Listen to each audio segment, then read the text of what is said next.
Hello, everybody. You got the Hobby Drifter here again for possibly the final Hobby Drifting haul. It is Tuesday, November 3rd, here in beautiful Tokyo, Japan, which means that as I'm recording this, it is just now becoming November 3rd in beautiful USA. That's right, today is Election Day. And it's driving me crazy. It's driving me crazy, people.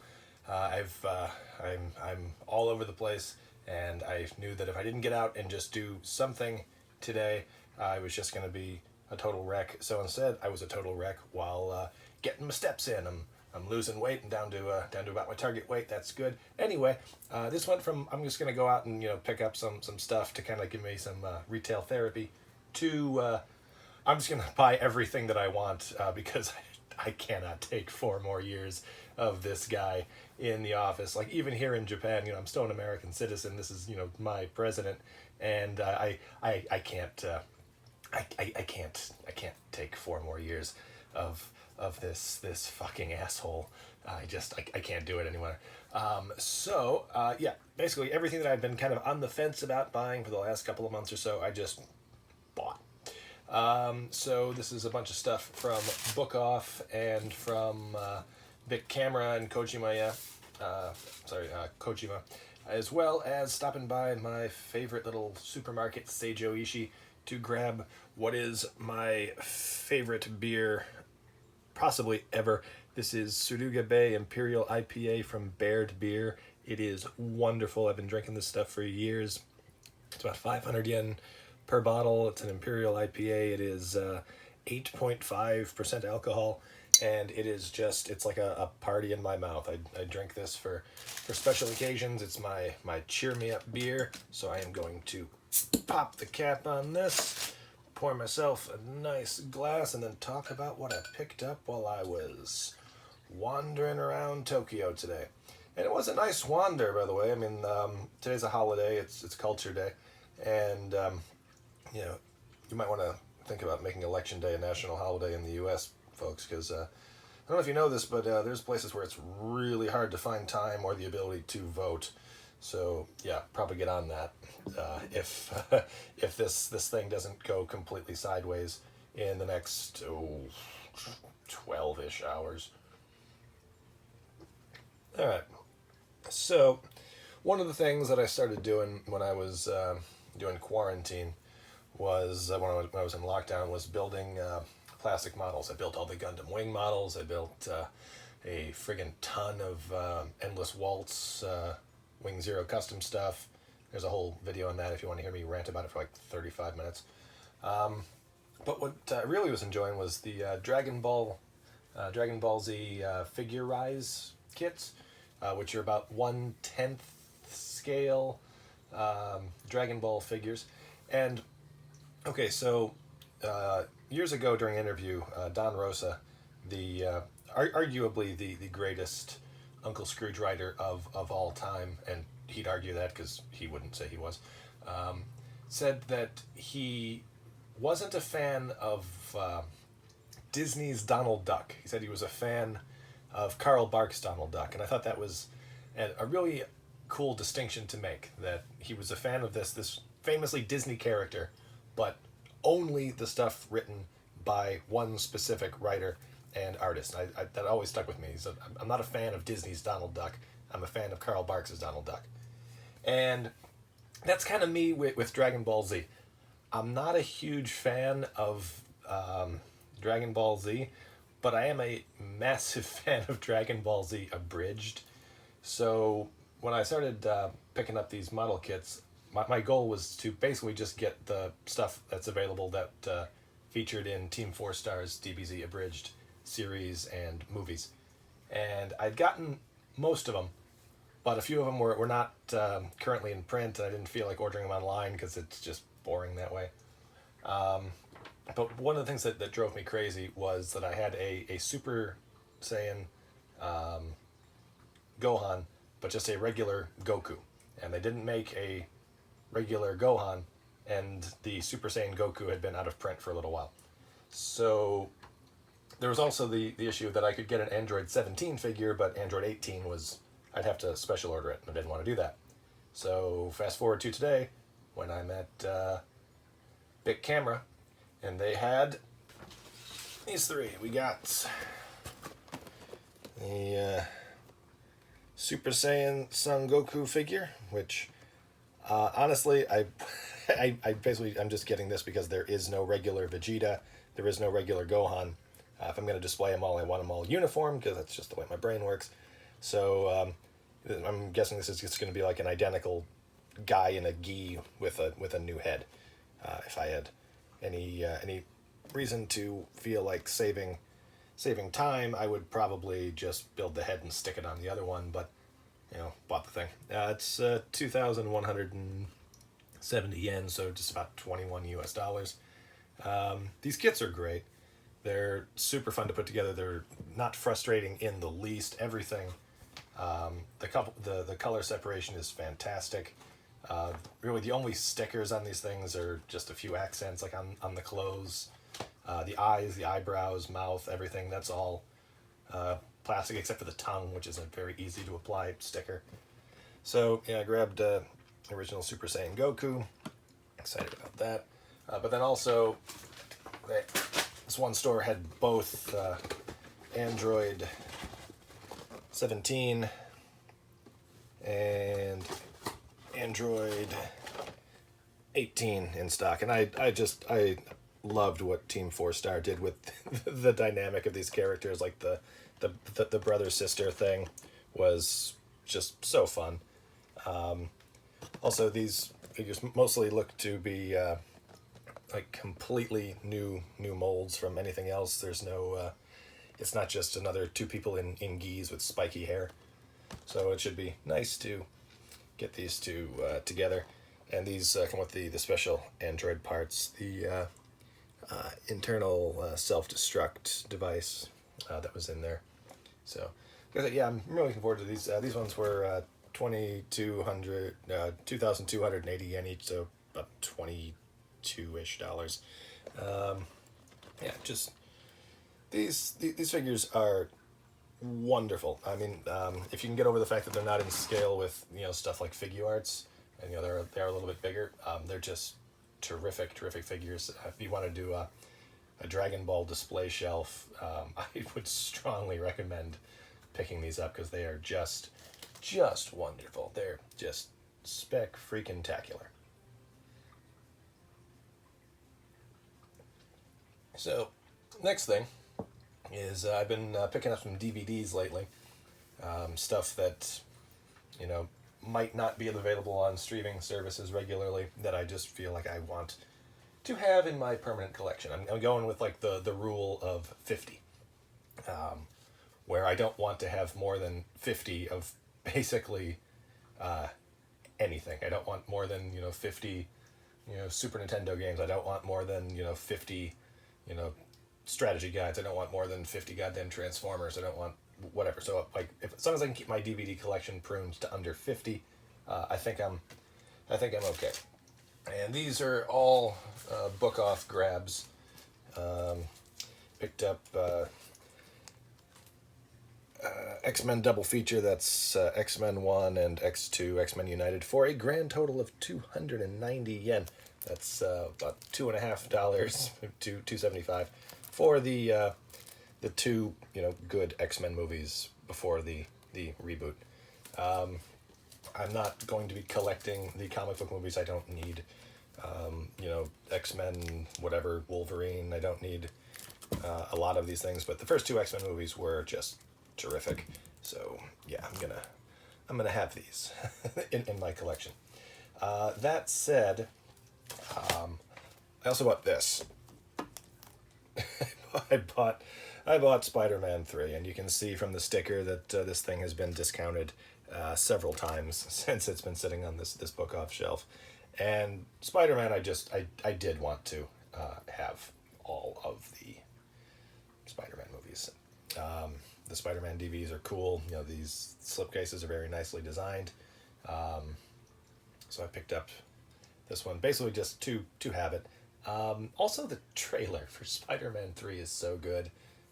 So I am kind of looking forward to watching. I haven't seen it again since release day, and I remember just walking out being like, "Oh, that happens." But I think that maybe with age, I will maybe appreciate this a little bit more. Also grabbed Midsummer Night's Dream, um, which I've never seen before, but I've been picking up a bunch of fantasy movies. I was in a production of Midsummer Night's Dream, years ago back in school, and we enjoyed it. It's a happy memory for me. So this is the first time I've seen this DVD for sale in person. So yeah, I was like, I'm gonna grab that for $4, and yeah, that'll be a nice maybe Sunday night movie to watch with the wife or what have you. Then also, finally, I've been looking for this for a while because it's one of my favorites. To my knowledge, it's not on any of the streaming services that I have. This is to my knowledge, the first release of Gremlins on DVD. This is not the remastered version or the special edition or anything like that. It cost me a whopping 710 yen, but yeah, it's Gremlins, the original Gremlins. I don't know, maybe unpopular opinion, but I don't like how remastered stuff from like the 80s looks on DVD or especially Blu-ray. I think it looks too clear, and I think that usually wasn't the creator's intent. Was for you to be able to see every little detail on everything in every shot. And I think in a lot of places it's very distracting. So this particular DVD was released way back in 1997. This DVD is now 23 years old. I've been passing up the special editions when I've come across them, which are, by the way, the exact same price, in favor of getting this one. And I'm gonna have to do a little bit of work on it because clearly the spine is not where it should be, and that's going to drive me crazy looking at the side of the thing on the shelf. Next time I'm going to get Gremlins 2 because that's another just terrific movie. Finally, in the DVD front, I bought the original Spider-Man. And one of the things I told you that was bugging me was the slipcase thing.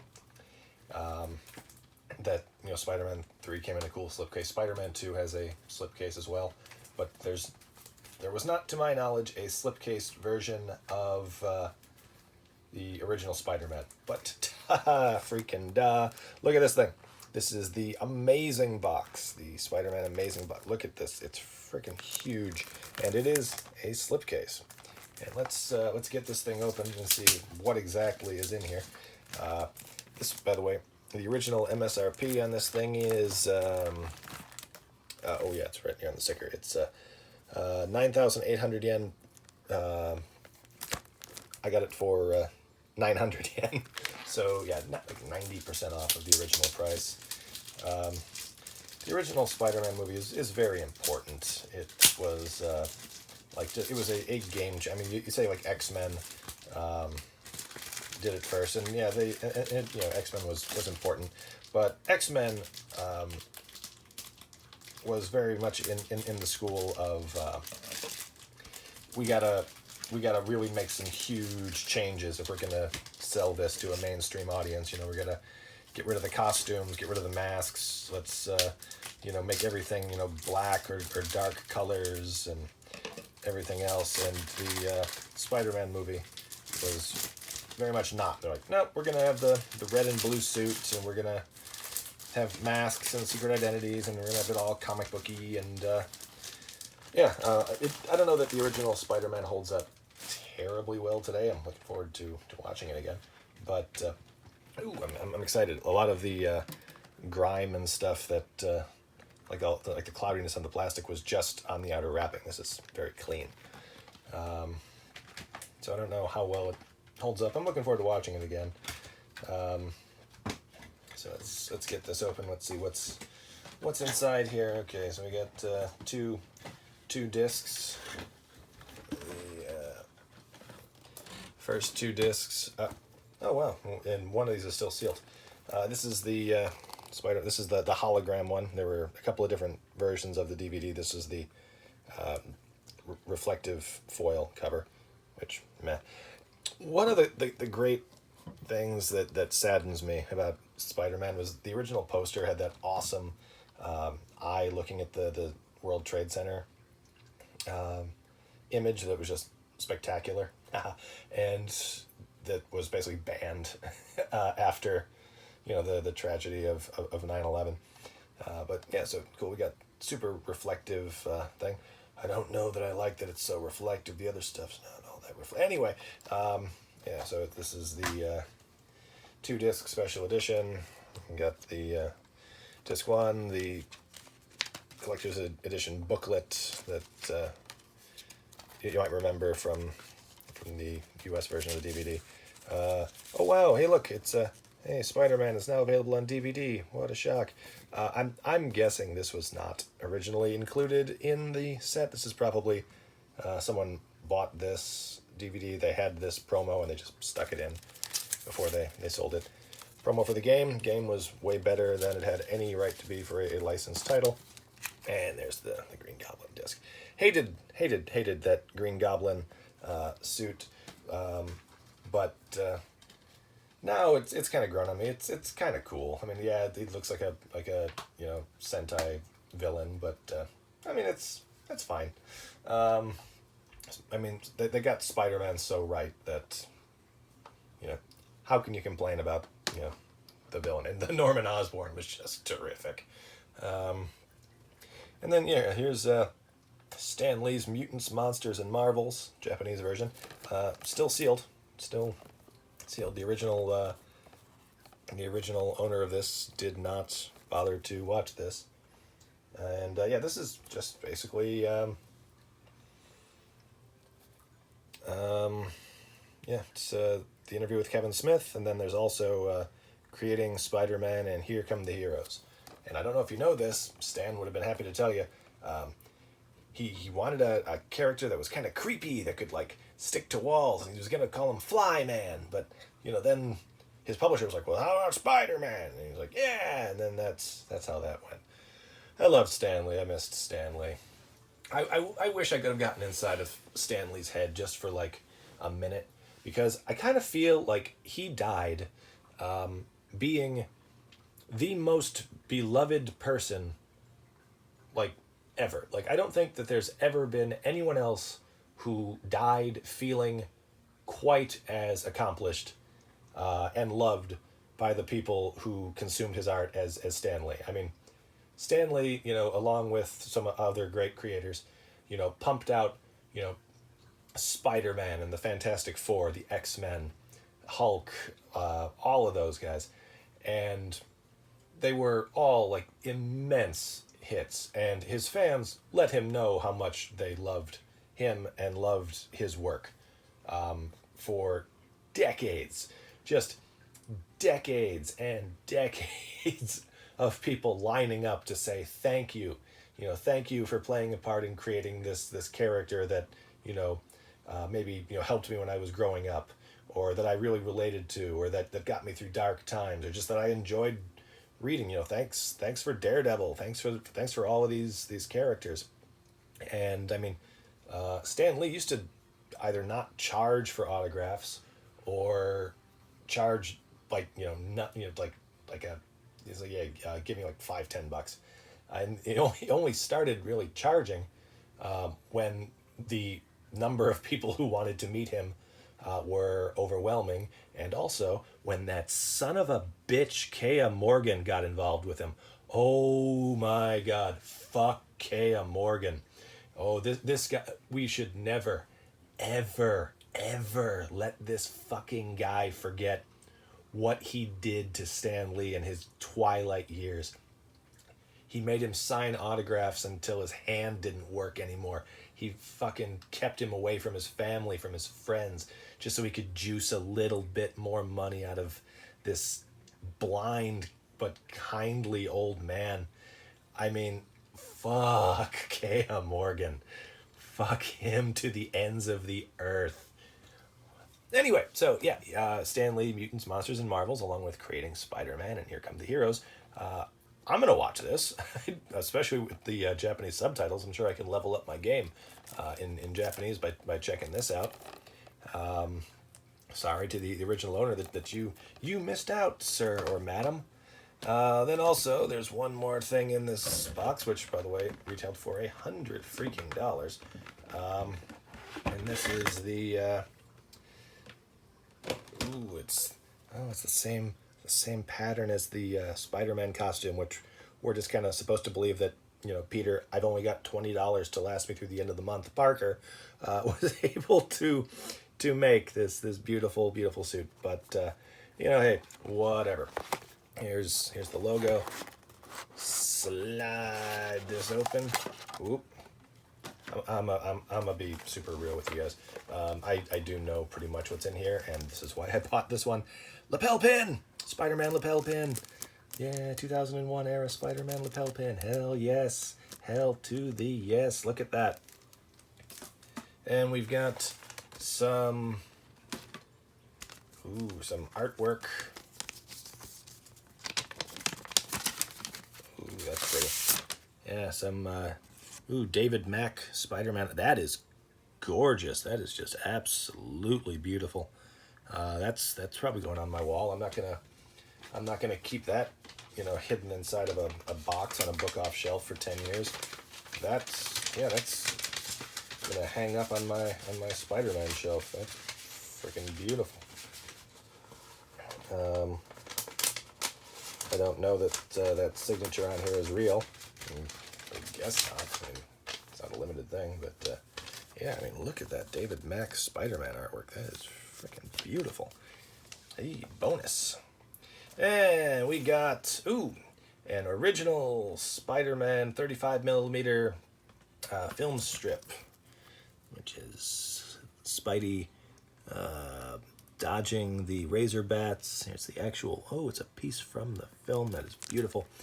Had the it's got a serial number, and you'll notice that there are a lot of numbers in this. So this is not one of those like limited to like a 1,000 thing. This is serial number 146,569. So yeah. I had the pleasure of collaborating with John Dykstra and a talented team of artists at Sony Pictures Imageworks on the CGI version of Spider-Man for nearly 2 years. This shot represents the culmination of that work. I continue to be amazed when I compare CGI Spidey versus Tobey Maguire in the suit. In most instances, they are indistinguishable. Most instances.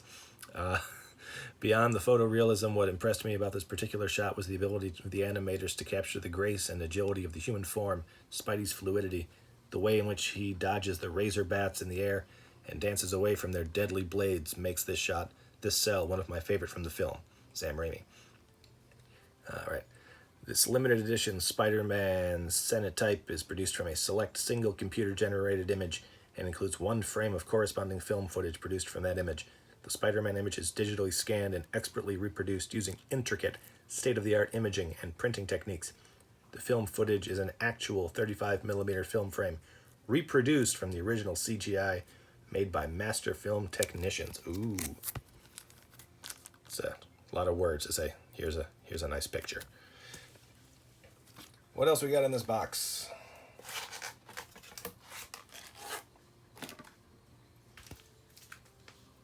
Ooh, Spider-Man art cards.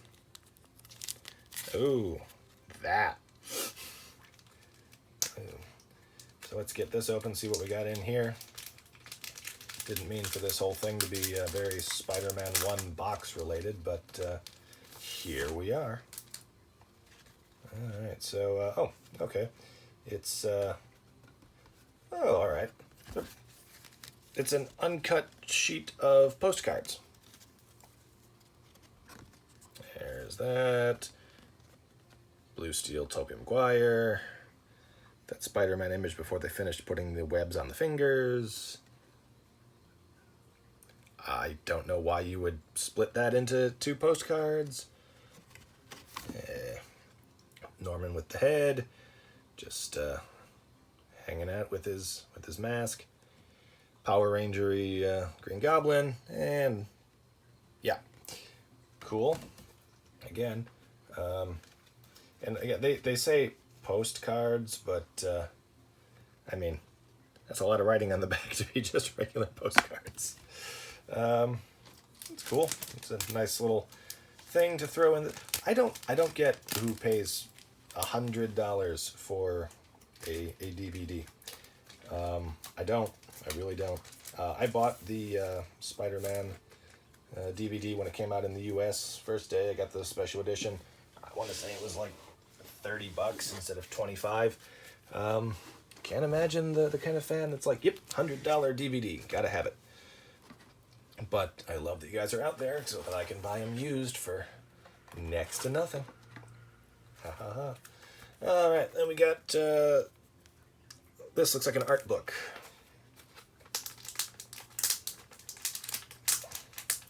I mean, aside from the lapel pin, there's nothing in here that's really screaming. Here's $100 worth of stuff. It's a nice book.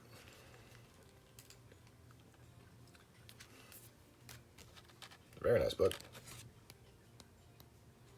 Yeah. Ooh. Well, that's nice. There's oh, look at that. That's pretty sweet.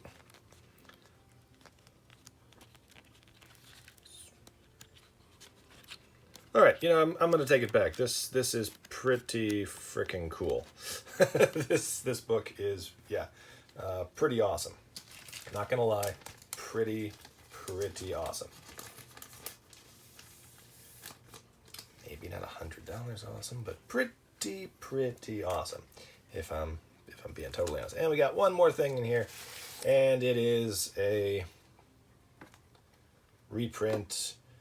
Looks like a tiny little reprint of Amazing Fantasy 15. You got, huge Marvel logo on it now. You got the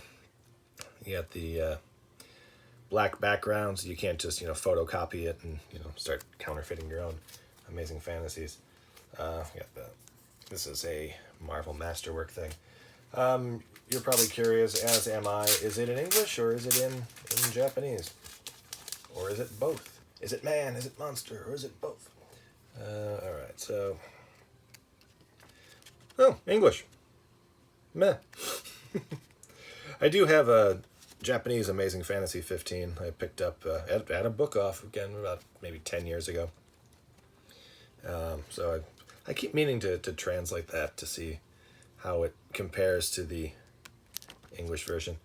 Alright, so is this the one where they have changed stuff, or do we still see the... Yeah, this is the edited one where you can't see his eyes through the mask.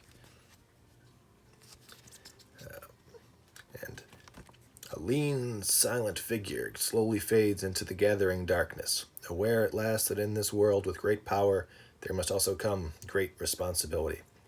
And so a legend is born, and a new name is added to the roster of those who make the world of fantasy the most exciting realm of all. Yeah, that's one of those huge things. Uncle Ben taught Peter that with great power, there must also come great responsibility by dying. It wasn't like it was his motto. It was Peter. It's like Uncle Ben taught him that lesson because Peter failed to save him. And I think it takes a little bit away from Uncle Ben and the character to have him just outright say this. It's like, oh, he told me and I didn't listen and now he's dead. Like, what irony? No, this was very, Tales from the Crypt type moralizing. That's like, oh yeah, with great power there must also come great responsibility. So yeah, that's fun. That's our Spider-Man thing. Okay, so here, this is just a Japanese children's book. And it's called Ne Dakko Shite, which is like, hey, hold me, or hey, pick me up.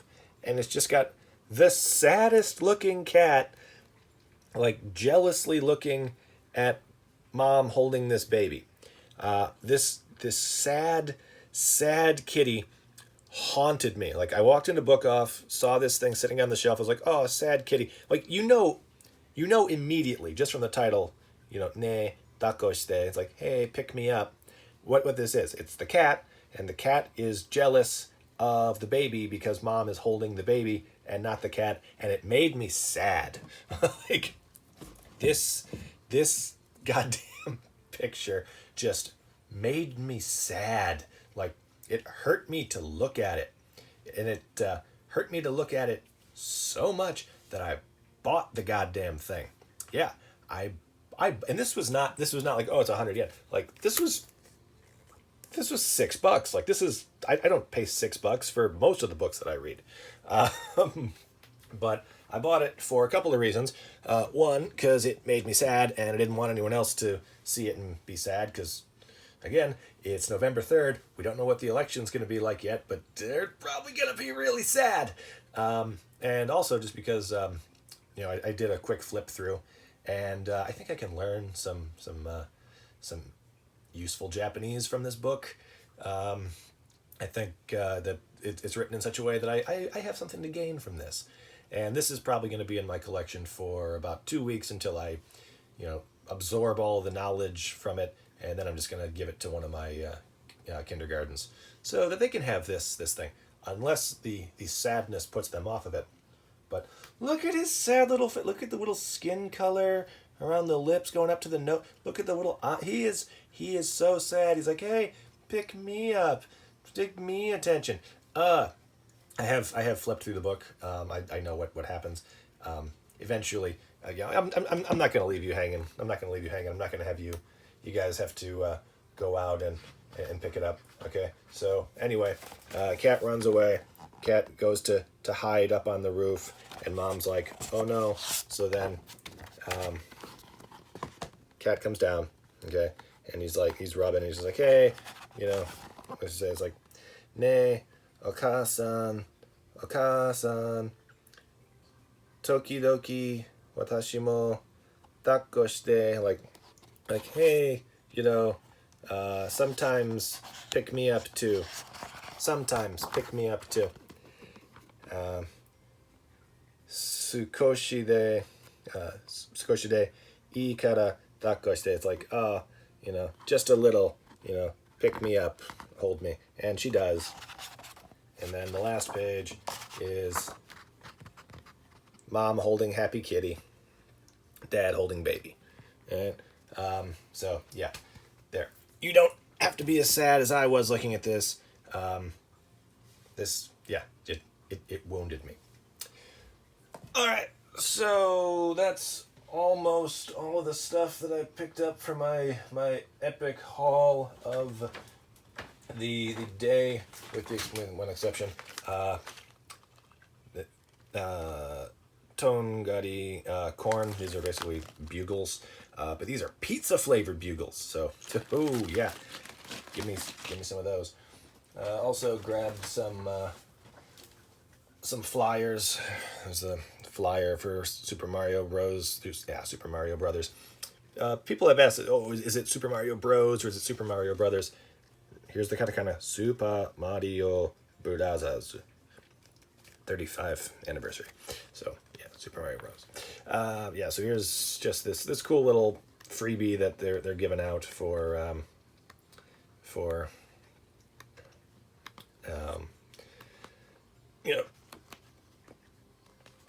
advertising the 35th anniversary thing. Yeah, here's the original pin badge set that supposedly you can get from the 3rd until March 31st. You can't. you can't. It's gone. Also, speaking of some of this stuff, Mario Kart Live Home Circuit, saw a bunch of these used at Book Off today for about $80.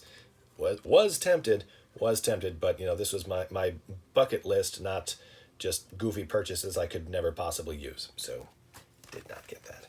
And the last thing that I picked up while I was... Oh, wait, no, there's one more thing. And I was really happy to grab this. This is an advertisement specifically for the Super Mario Brothers Game & Watch thing. It's just showing off the Game & Watch dealy here. And it's, okay, so it's got Super Mario Brothers and Super Mario Brothers 2. Did not know that.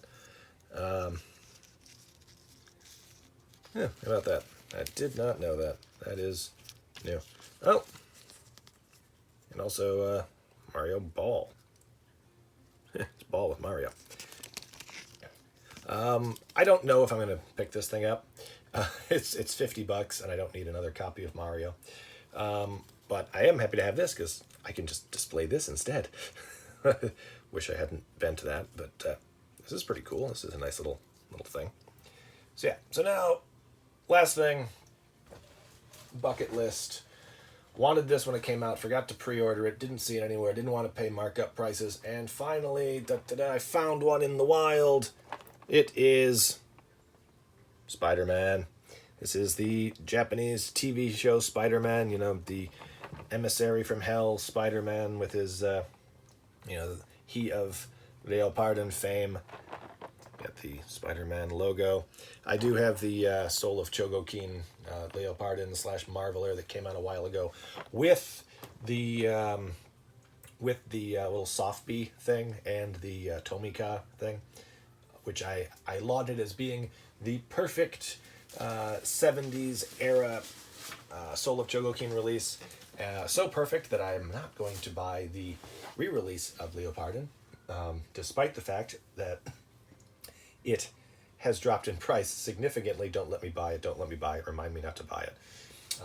And you know, I could display it then, you know, in Marveler mode and Leopardon mode, along with the Softbee version and this now beautiful SH Figuarts Spider-Man.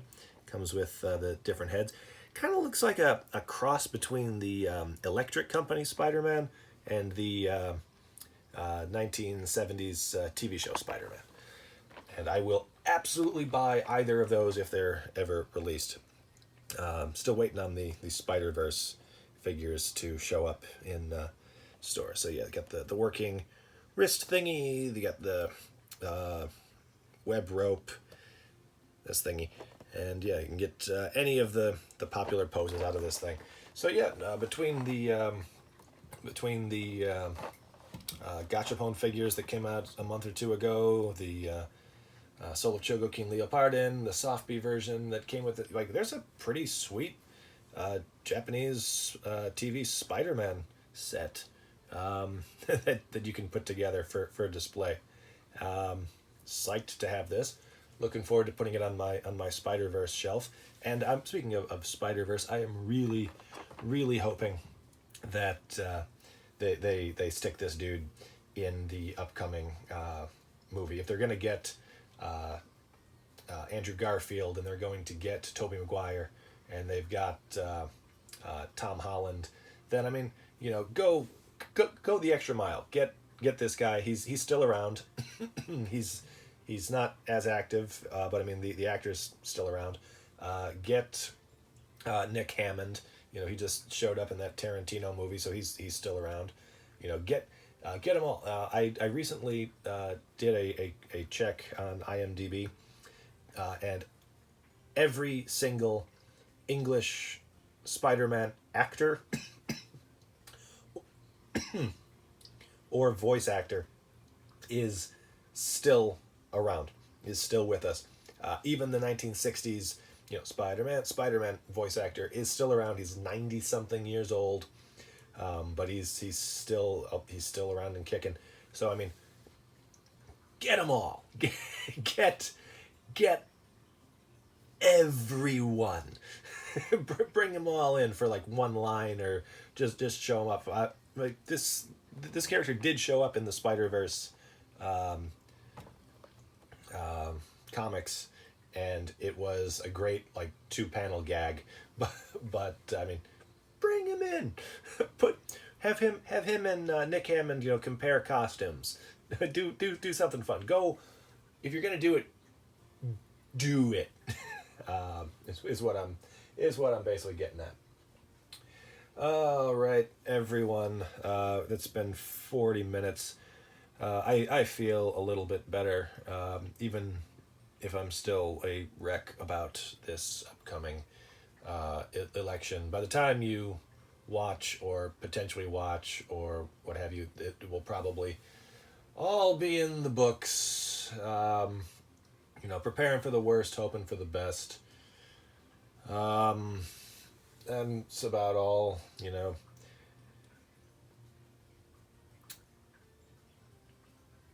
We're still in the middle of a global pandemic, so if you are in a position to help other people, please do. As always, stay safe. Thank you very much for joining me. I have been the Hobby Drifter here in beautiful Tokyo, Japan. I send you nothing but love, and take care. Happy hobbying.